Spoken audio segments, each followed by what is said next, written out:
السلام عليكم، مرحبا بكم في قصة جديدة من القصص ديالنا. كيف العادة ما تنساوش لايك وسبسكرايب وتشاركوها مع صحابكم. شفتو شي كون خاوي ديروا الكيت وتغوطوا.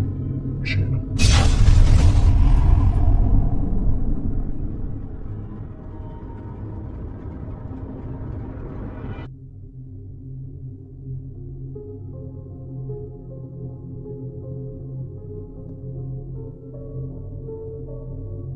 أعوذ بكلمات الله التامات من شر ما خلق. اللهم صل على سيدنا محمد. القصة اللي وصلتني اليوم كتقول: السلام عليكم اخويا، انا سميتي عثمان من كازا. هاد القصة اللي غادي نحكيها ليك ما وقعتش لي انا بالضبط، وقعت لولد عمة ديال الوالدة. السيد هذا سميتو عبد الرحيم، وهاد الحدث وقع بالضبط في مدينة شفشاون سنة 2006. ديك الوقيته كانت الوالدة حاملة بيا. واحد النهار كان خدام في واحد الدار ديال صاحبه، وكان كيصايب ليه البارابور، حيت كان خدام في هادشي ديال ريسيبتور بارابورات تلافز الى اخره. داك النهار تعطل بزاف في الخدمة، وفي ديك الليلة كانت ديك الشتا الخفيفة ديال فصل الربيع. المهم سالاو الخدمة تعشاو، شاف الساعة لقاها 3 ديال الليل. قال لي صاحبو بات معايا هاد الليله وغدا سير في حالك، ولكن هو ما بغاش وقال ليه خاصني ضروري نرجع للدار. جمع الماتيريال ديالو وتحرك راجع لدارو، وهو هابط داز من واحد البلاصه كيسميو عليها المقبره ديال النصارى، وهي نيت في ديك الوقيته كانوا كيدفنوا فيها النصارى. السيد غادي حتى كيسمع الصوت ديال الخطوات موراه، ما داهاش في داك الصوت وتم غادي في طريقه. داك الصوت كان غادي وكيتزاد، في واحد اللحظه حس بشلاقه ديال البغل نفخ وحده عنقو. دار داك الصوت اللي كيدير العود ولا البغل ولا البهايم بصفه عامه. تخلع بزاف والتبوليشه طلعت معاه، مع دار كيبانو ليه رجلين ديال البغل. صافي ما قدرش يعلي الشوفه، حيت الا علاه غادي يحماق. شدها بجريه وحده من ديك البلاصه حتى لدارو، وبدا كيدخل ويخرج بين الدروبه حتى وصل للدار. دخل للدار واللون ديالو صفر من قوه الخوف اللي كان كيحس به. تصور معايا خويا الجلده ديالو كينغزها كيلقاها كارمه على لحمه. مراتو كتسولو شنو عندك الراجل، كيقول لها غطيني غطيني راه فيا البرد. كان كيحس بواحد التبوريشه ولحمو جامد، كيترعد وكيقفز بوحدو. من بعد واحد السيمانه بالضبط جا نهار الجمعه، كان كيصلي الصلاه ديال الجمعه، وملي سالا حس بصوت طانين في راسو. واحد الحريق جاه ما يمكنش، كان باغي يضرب راسو مع الحيط. واحد صاحبو شافو هكا قال لي يلا نديك للسبيطار، ولكن عبد الرحيم ما بغاش. قال لي زعما بلاش، غير الدوخه دايزه وفايته وصافي. وقع عليه داك صاحبو حتى داه. وتصور معايا خويا ملي مشاو عبروا ليه الطونسيون ديالو، ديك لا ماشين بدات كتزوي وكتشير نسبه الخطر. جا الطبيب قال ليه كيفاش نسبه الطونسيون عندك طالعه حتى ل 20 وباقي واقف حدايا، نورمالمون راه خاصك تكون فقدتي الوعي في هذه النقطه. عطاه الدواء باش يقاد ليه الطونسيون، ولكن واخا هكاك بقى كيعاني لمده طويله. داك حريق الراس والدوخه ما عمرهم ما فاتوه الى يومنا هذا. وللاسف غير مؤخرا جاتنا اخبارو باللي وقع ليه شلل كلي، ودابا شاد غير الفراش. نبغيكم اخوتي تدعيو معاه بالشفاء العاجل. معكم سميرة، وهذا غير اسم مستعار حيت ما نقدرش نقول سميتي الحقيقية. انا من اسبانيا، غادي ندوي لكم شويه على حياتي باش تاخذوا فكره عليا. تربيت وسط عائله مغربيه بحالي بحال اي اسره شعبيه، عايشين ما خصناش وما عندناش. قصتي غتبدا من واحد النهار. بحكم انني ما كنتش كنقرا وغير جالسه في الدار، اقترحت عليا واحد السيده من العائله انني نخدم عندها وغتصايب لي الوراق وتشدني معاها لاسبانيا باش نقابل ليها بنتها الصغيره. وانا بصراحه فرحت بزاف، مع الاسف ما كنتش عارف شنو كيتسناني. يا ريت ما قبلتش وقلت ليها لا. المهم السيده داغي صايبات لي الفيزا وداتني معاها. فاش وصلت لدارها قالت لي انني غنبقى نقابل ليها بنتها الصغيره، وعندها بنت كبيره شويه. المهم عطاتني واحد البيت بوحدي. اليوم الاولى دازت عاديه، كنفيق البنت، كنخرجها، كندير شغل الدار. وانا خويا كانت فيا واحد الطبيعه ديال انني كندير القران وكنشقى. نسيت ما نذكرش ليك بلي دار ديك السيده كانت موراها واحد المقبره يهوديه، وانا هكا جالسه كنشقى وطالقه القران حتى غيطيح واحد الكادر كبير كان معلق حدايا. واخا كان معلق مزيان ما فهمت والو، حيت اصلا ما قاسو حتى شي واحد. بقيت غير حاله فمي، قلت يمكن طاح بوحدو وصافي. جمعت داكشي، وفاش جات السيده قلتها ليها، قالت لي يقدر يكون غير بسبب الريح. وحتى انا نسيت وما ديت ما جبت. هاد السيده خويا كانت كتهضر بزاف على السحور وكتهضر على العكوسات وداكشي، حيت انا ماشي كنشكر راسي. بشهاده الناس كانوا كيقولوا لي انني زوينه، ولكن انا كنقول انني بحالي بحال كاع البنات. وهاد السيده كانت كتقول لي ديما ديك عند واحد المراه تعالجك ودير لك القبول، ولكن انا ما كنتش كنثق بداكشي ديال التخربيق. المهم بقيت معاها شحال حتى لاحظت فراسي ان شعري ولا كيطيح بزاف وضعافيت. وفي كل مره كنقول يمكن الجو ديال هنا ما والمنيش ولا الماء ما جاش معايا. حتى لواحد النهار اخويا فين غتوقع الكارثه الكبيره. ديك السيده عارضه على واحد النصراني هو ومراتو باش يفطروا عندنا، حيت كان رمضان في ديك الوقيته. المهم هي كانت صايبات واحد الماكله، وفاش حطاتها انا ما شعرتش براسي، طحت فيها عمية. قلت يمكن غير من الجوع، وكان هذاك اكبر غلط غادي نديرو حيت هي ما كلاتش منو كاع. المهم اخويا غيجي العيد الصغير وغادي نهبط للمغرب باش نعيد مع الدار. اول نهار ديال العيد داز عادي، ثاني يوم يلا غنمشي نعس. وثق بيا خويا قسما بالله، حتى غير حطيت راسي على المخده وحسيت بشي واحد حط عليا يديه كانوا حارشين بزاف وباردين. بقى كيلعب ليا في شعري وانا نغوت ربي اللي خلقني، حتى حتى فيقت كاع الدار. بداو كيقولوا لي مالك، ولكن ما تاقوش بيا منين عاودت ليهم. قالوا لي يمكن غير كتحلمي. لغت ليه صبحت عيانه، لحمي زرق بحال الا واكله العصا. شافتني الوالده تخلعات وداتني لواحد الفقيه ديال الجامع، بقى كيقرا عليا وانا نطق بصوت غليظ. انا ما عقلتش غير عاودوا ليا، بقيت كنطق بصوت راجل وكنقول لهم بعدوا مني، هادي راه مراتي بعدوا منها. داك الفقيه تخلع قال لهم ديوها عند شي راقي اللي متمكن حيت هادشي صعيب. داوني عند واحد الراقي هو كيقرا وانا كنغوت وكنعاير فيه، ولكن ما كانت حتى شي نتيجه. حتى لواحد النهار غنمشي لعند واحد الراقي اللي زاد كمل عليا وعلى نفسيتي. كنت كنمشي عنده ديما وداومت عنده، ولكن بدا كيقول لخوتي بلي البنت غير كتفلا وما فيها والو، وانا الله اللي عالم بيا. دمرات نفسيتي، ما بقيتش كناكل، ما بقيتش كنخرج من الدار، والاحلام الغريبه تابعاني فيما كنعس.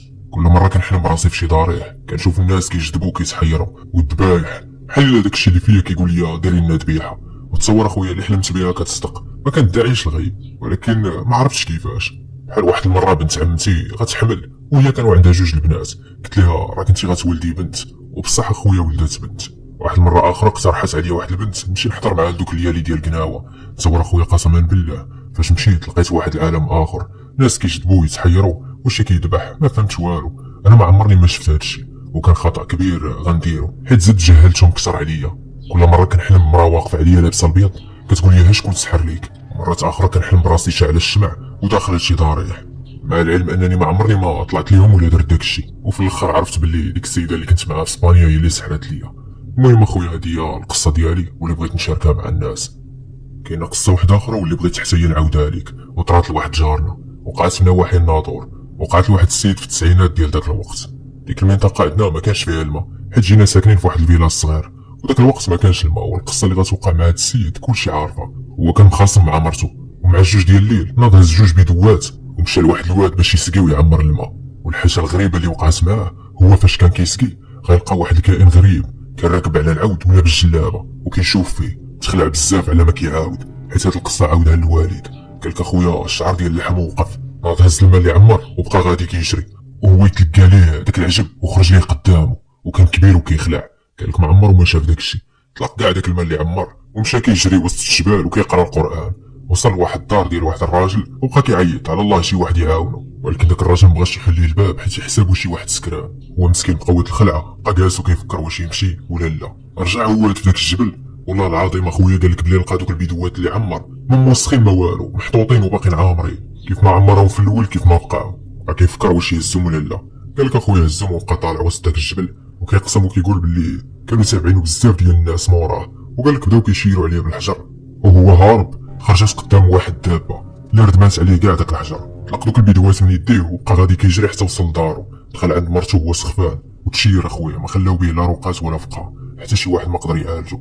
ومسكين هاد السيد دابا حماق بسبب داكشي اللي وقع ليه. وثق بيا اخويا هاد القصه راه حقيقيه، عاودها هو على لسانو للوالد ديالي، وهو دابا ولحد الساعه 50 عام ما خرج من دارو. هادي هي القصه اخويا وكنتمنى انك دوزها. السلام عليكم، معك وادع، وعندي حاليا 31 سنه. الاصل ديالي من مدينه فاس، وكنت انا الكبير في خوتي. داكشي علاش الوالد من ديما كان مزيرني، وفيما كيوصل الصيف كيخرجني باش نخدم فاش ما كان. مره كيديني عند نجار، مره سيكليس، كل مره وفاش. المهم انني نصور قوت يومي ونجيب لهم شويه الفلوس، حيت الوالد اصلا كانت الاجره ديالو على قد الحال، وكانوا عنده شي مشاكل مع خوتو ومع الوالده ديالو، يعني ما كانوش كيبقاو ليه الفلوس بزاف. هادشي اللي غنعاود ليك كان طرا معايا وانا عندي 16 عام. داك الصيف كان داني الوالد لواحد المحل اللي كان وصى صاحبو عليه، وقال ليه بلي راه كيخدم الدراري الصغار، يعني خصك دير ولدك الا بغيتي يتعلم ويشد الحرفه. بلا ما نقول شنو هي الحرفه بالضبط، المهم كانت مزيانه وكان خاصني نشدها ونتعلم ليها. داك الراجل كان عنده محل كبير كان خدام فيه، والنور ديالو داير واحد الخاميه كيدخل تماك من مور الغدا وكيقول لك بلي غيتسكا وما باغي حتى شي واحد يبرزطو. ديك البلاصه خويا كان مانعنا اننا ندخلوا ليها، لا انا لا الدراري الاخرين. قلت راه عادي، يمكن غير حيت حاط حوايجو تما وما كيبغيش اللي يقرب ليهم. عمر ما طاحت في بالي حاجه اخرى. دازت ديك شهرين وانا خدام معاهم حتى ولاو كيثيقوا فيا، وبعض المرات كيخليوني في المحل بوحدي. واحد النهار كان خرج هو قال لي انا غنمشي للدار حتى يودى العصر وغادي نرجع. الدري اللي معايا ما كانش جا اصلا، كان مريض، والدري الاخر حتى هو مشى باش يتغدى. بقيت بوحديتي، الوالد كيقول لي يدي معاك ما قلتك بلا ما تبقى غادي جاي. كنطاح لي واحد الطبسيل من يدي وتهرس، وبديت كنقلب على الشطابه باش نجمع داك الدجاج. قلت راه يقدر يكون دايرها مور الخاميه، ندخل ناخذ الشطابه ونخرج في حالي. مع دخلت اخويا كنلقى بزاف د الوراق مشتين، ودوك الوراق كانوا قدام بحال الا مقطعين من شي كتاب. صدمت وبقيت غير كنشوف دوك الوراق، كانوا حروف بالعربيه ولكن دوك الكلمات ما مفهومينش وما منقطينش. وبزاف الاشكال الهندسيه مرسومين بحال الشمس، بحال الكواكب، بحال مربع، مثلث، نجمه. بقيت غير كنشوف في دوك الوراق حتى جا واحد الكليان سمعت تقرطيب على برا كيحسب لي واش مول المحل هو اللي رجع. وبقاوت الدهشه اللي كانت فيا، هزيت ورقه من هادوك كمشتها وخشيتها عندي وخرجت كنجري. صافي خليتها عندي ونسيتها حتى رجعت للدار. كان وصل مهدود للدار، دخلت باش ندوش، حيدت حوايجي وتكيت حتى كتبان لي ديك الورقه صفرا خارجه لي من الجيب ديال السروال. جبدتها وقلت صافي حتى الغدا ورجعها لي، ودرتها تحت المخده ديالي باش ما تضيعش مني. صافي انا نعست، قلت موالين الدار ما تعاودوش تفيقوني. كنجي كندير غير كسكروط وكنعس، ما كنبغيش نتعشى. يلاه داتني عيني تقول وصلت ديك الميقات ديال العشرة ولا 11 ديال الليل. كنشوف راجل بحال الا انا ما ناعش، ولكن انا ناعس، يعني واخا ساد عيني كنشوف فيه. دخل وجلس حدايا، ما كانش كيبانو غير عينيه بيضين وفيهم شرطه كحله هابطه من الفوق. انا كنت غير مصدوم وكنشوف فيه، ما عرفتش راسي واش كنحلم ولا بصح. الليل كله وانا كنتخلع وكنسمع شي وحدين كيهضروا معايا بواحد اللغه. واحد اللحظه كنحل عينيا كنلقى راسي جالس ومطوي على جوج، يعني محني على ركابيه، وكيبان لي بحال شي واحد طويل كيتخطاني برجليه. صافي انا اخويا تخلعت بزاف ما نكذبش عليك، ودوزت واحد الليله مكرفصه. فقت في الصباح لقيت راسي كامل مقموش، كامل مضروب، وظهري سخون وكيحرقني بواحد الدرجه ماشي طبيعيه، لدرجه ان الوالد والوالده داوني للسبيطار وضربوا لي واحد الشوكه عاد تسدن عليا الحريق. داك النهار ما قدرتش نمشي للخدمه، هضر الوالد مع داك السيد وقال لي بلي ما غنجيش. وكانت شي 3 ايام تقريبا وانا جالس في الدار، واصلا العطله كانت تقريبا تسالي. والوالده قالت للوالد صافي بلا ما يرجع يخدم. ديك الورقه مشات ليا من بالي نهائيا، نسيت بلي دايره تحت من فراشي، حتى غتلقاها والده واحد النهار وهي كتخمل. صافي انا ملي شفتها قلت لها غير لوحيها، مشات كمشاتها ورماتها في الزبل. ولكن الوالده ديالي الليله اللي لاحت ديك الورقه سبحات مريضه وقالت لي بلي حتى هي طرات معاها نفس الحاجه، وشي واحد بات كيتخطاها. صافي نسيت داكشي ورجعت لقرايتي، حتى داز تقريبا واحد العام. حتى لواحد المره وبالصدفه غادي نتلاقى واحد من دوك الدراري اللي كانوا خدامين معايا، وبقينا جاب ديال الهضره حتى هضرنا على داك المحل اللي كنا خدامين فيه. وقال لي على ما في خباركش راه فلان شدوه البوليس. قلت لي علاش شنو السبب؟ قال لك راه لقاو كيمارس السحر والشعوذه في الحانوت ديالو وكيدخلوا عنده العيالات بالليل. قلت له انا راه كنت لقيت عنده واحد الورقه، قال لي ديك الورقه راه ديال الكتوبات السحور، والحمد لله ربي نجاني ما قريتهاش ولا طبقت داكشي اللي فيها، حيت انا كنت غير نيه وما كنفهمش كاع في هادشي. السلام عليكم، جيت باش نعاود لك حتى انا ونشارك معك قصتي. انا متزوجه وعندي 2 ديال البنات، وانا من الجزائر. في الايامات الاولى ديال زواجي كان كلشي عادي حتى السيمانه من مورا عرسي. واحد المره كان خلاني راجلي بوحدي ومشى للخدمه ديالو حيت هو عسكري. المهم بقيت كنعس بوحدي، كنت ديما كنشوف في الحلم ديالي واحد القزام كيجي يعنقني وكيبقى يهضر ليا في ودني. ما عقلتش على سميتو حيت ماشي طبيعيه وما عمرني ما سمعت بها. دازو الايام وما عاودت حتى شي واحد هادشي الغريب اللي كيطرى معايا. حملت وداز عليا الحمل صعيب بزاف، وفي ديك الفتره ديال الحماله ما بقاش كيجي عندي داك القزام. وصلت لوقيته الولاده ودازت صعيبه بزاف، ولكن ولدت عادي. مشيت لواحد السبيطار وبت فيه ديك الليله. المهم القابله علقات لي السيروم ومشات في حالها. وفي ديك الليله كان السبيطار خاوي، انا بوحدي اللي ولدت. ولدت معايا وحده في الشومبر كانت والده قبل مني بشي يومين هكاك. واحد شويه مشيت جبت بنتي حدايا ونعست. وصلت 12 ديال الليل وبغيت نوض للطواليت حاشاك. وصلت المراه اللي معايا في الشومبر وقلت لها خلي عينيك على بنتي. مشيت للطواليت وكانوا الضوا محروقين الظلمه، وعاد زيد البلاصه ما كانتش نقيه بزاف. سميت الله ودخلت، ولكن غير خرجت ودنيا كانوا كيصفروا بواحد الطريقه ماشي طبيعيه، لدرجه ما بقيت كنسمع حتى شي صوت من غير داك التصفار، بحال الا تصمكت. بقيت شاده غير في الحيط حيت جاتني الدوخه وراجعه للبيت ديالي. المراه اللي معايا في الشومبر كتهضر ولكن انا ما كنسمعهاش شنو كتقول. سكيت وبقيت على داك الحال شي نص ساعه. من بعد قالت لي المراه اللي معايا علاش ما كتجاوبينيش؟ قلت لها راه ما كنتش كنسمع فيك. قالت لي راه ماشي مزيانه تمشي للطواليط وانت يلاه نافسه. قلت لها لا ماشي مشكل. المهم نعست ديك الليله في السبيطار والغد ليه مشيت بحالي لداري. الليله الاولى عندي في الدار يلاه تكيت في بلاصتي، كانت بايته معايا اختي الصغيره. داني النعاس شويه كنحس بحال الا شي واحد كيعنقني، بحال داكشي اللي كنت كنحس به قبل ما نحمل. كيحسب لي في الاول راجلي رجع، ولكن ملي كندور كنلقى واحد الكيان كحل وطويل كيعنق فيا ومزير عليا. كنت كنحاول نبعد عليه ولكن ما قدرتش، الشعر ديال اللحم يوقف. وبديت كنقرا في القران حتى وعيت بداكشي اللي طاري، وانا نبدا نغوت بالجهد حتى تخلعات اختي وجات كتجري لعندي. قالت لي يا مالكي، انا كنت غير كنبكي وما قادرش حتى نطلع النفس. هذاك الجن ولا ما عرفت شنو هو ولا كيجيني كل ليله، لدرجه ما بقيتش كاع باغي نعس. ملي قلتها للوالده ديالي جابت لي الماء مرقي وبداو كيرشوا عليا وشربت منه ورشيت حتى في فراشي. ديك الليله جاني ولكن جا ضعيف بزاف، غير كنقرا عليه القران كيبعد. بقيت على داك الحال شي سيمانه تقريبا، ومني سولت شي ناس كيفهموا في هادشي قالوا لي راك تاديتي في الطواليت ديال السبيطار وانتي نافسه. وما كذبش عليك ما قدرتش نعاود هادشي للزوج ديالي بحكم انه هو ما كيامنش بيهم. الحمد لله دابا وليت لاباس، ولكن عمرني ما غنسى دوك الايام وشنو داز عليا، وكنتمنى البنات يردوا بالهم. سلام خويا، من شحال هادي وانا كنفكر وفكرت حتى عيات، وفي الاخر قررت حتى انا نعاود لك قصتي مع الجن.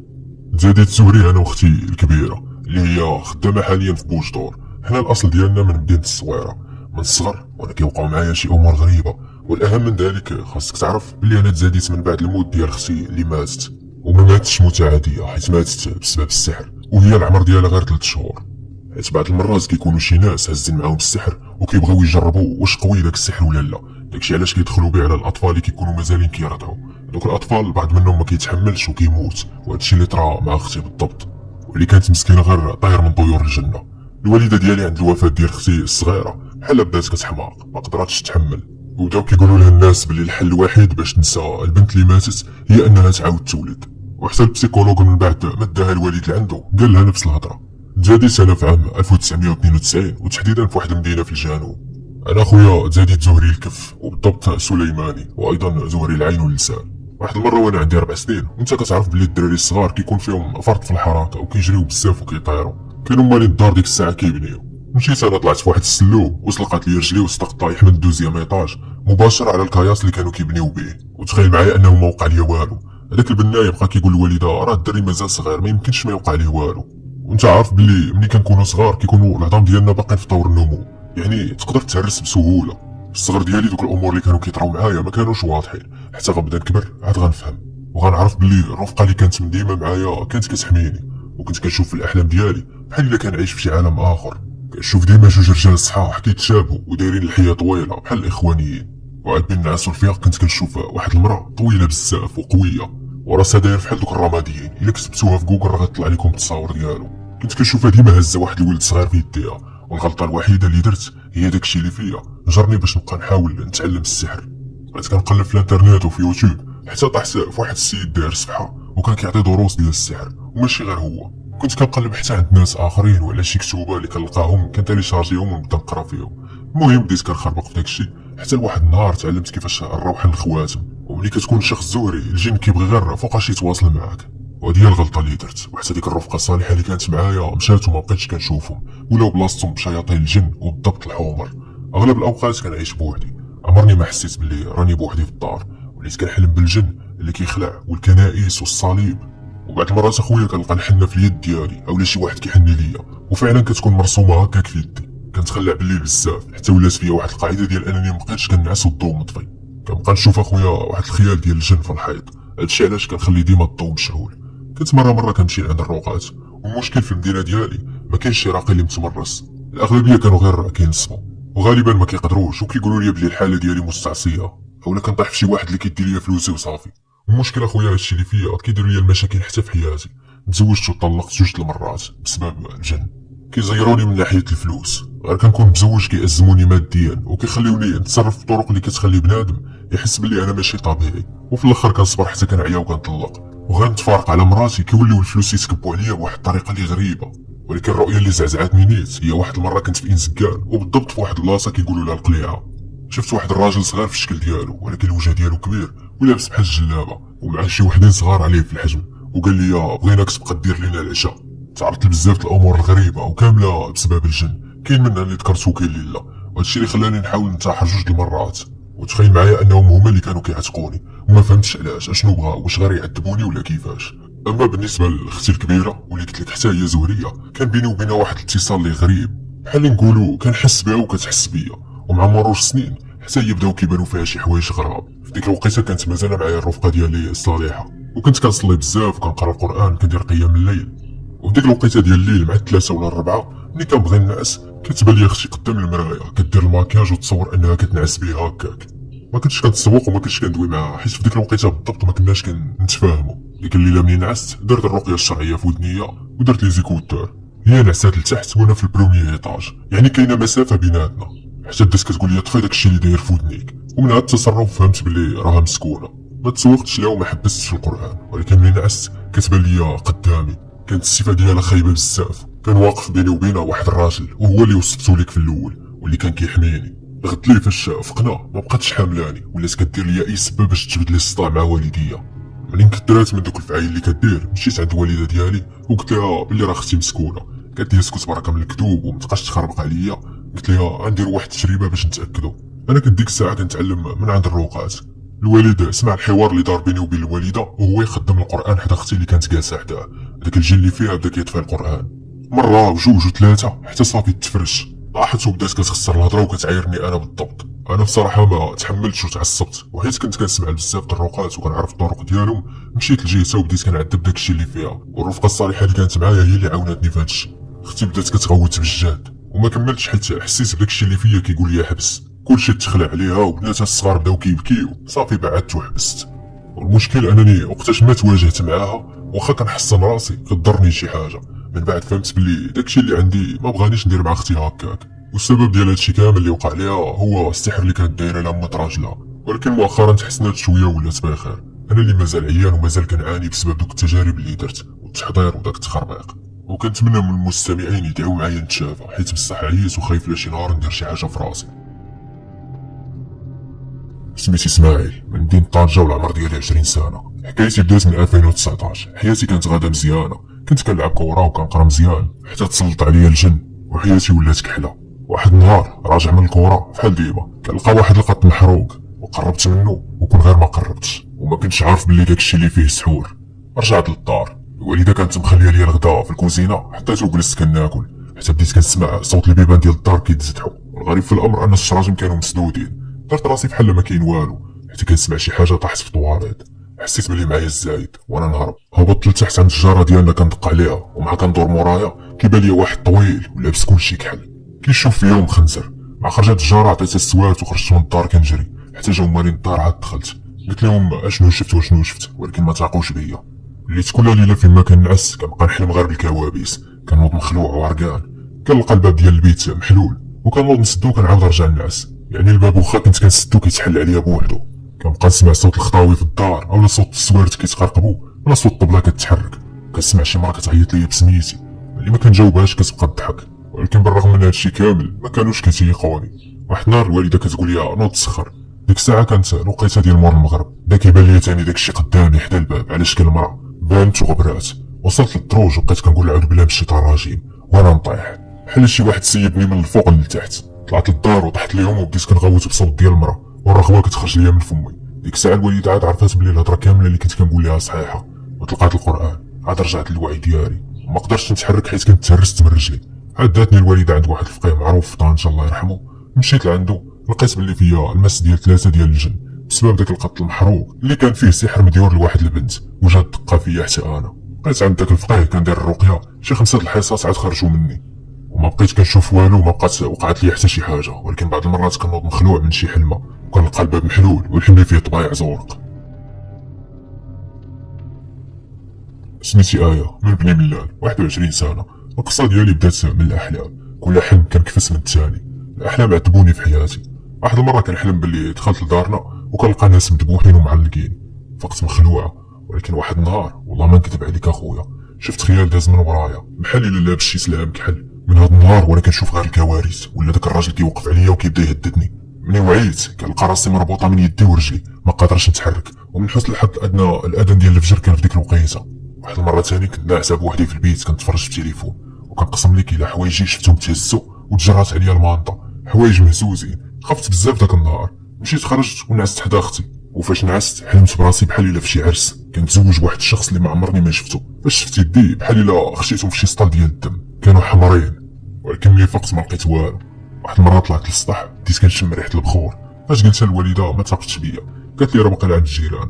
ولكن اخويا انا متاكده بلي الريحه ماشي عند الجيران غير في البلاصه اللي كنت واقفه فيها. واحد المره وليت كنشوفها بزاف تقريبا شفتها 3 ديال المرات. المره الاولى حلمت بها، المره الثانيه شفتها في المرايه، والمره الثالثه شفتها جالسه في الصالون. كانوا عندها واحد اليدين كيخلعوا ضفارها طوال وموسخين وكتبقى تجي تقجني وجهها مغطيه بواحد الحجاب كحل. مؤخرا حلمت بدارنا كيذبحوا جوج ديال البقرات والعجل. والغريب اخويا في الامر ان دوك البقرات المذبوحين كانوا واقفين وكيبقاو يلويو في راسهم بواحد الطريقه اللي كتخلع. هادشي عاودت لواحد الصديق ديالي كنت كندوي معاه في ابيل وهو يقول لي بالضحك وعندك يخرج لك هادشي اللي شفتي. باقي حتى ما كملتش هضرته وكنقسم لك اخويا بالله حتى تحطات عليا واحد اليد بحال كتلمسني. وليت كلي كنترعد ما عقلتش على راسي ولكن قال لي بلي بقيتي كتدخلي وتخرجي في الهضره وكتضحكي بوحدك. مؤخرا وليت كنسمع واحد الصوت كيقول لي نوضي للطواليت وهضري معايا وكنتمنى ان الناس يقدروا يعطيوني شي تفسير لهادشي اللي كيطرا معايا وحتى لدوك الاحلام اللي كنشوف. الخوت كانت هذه الجرعه ديالنا د القصص ديال اليوم، وكيف العاده اللي عنده شي قصص بحال هادي سواء طرات ليه ولا شي واحد من عائلته كانت قصيره ولا طويله يخليها لي في انستغرام. كنشكركم بزاف على حسن الاستماع، نتلاقاو في القصه الجايه، ومن هنا لتما كنقول لكم تهلاو في راسكم والسلام عليكم.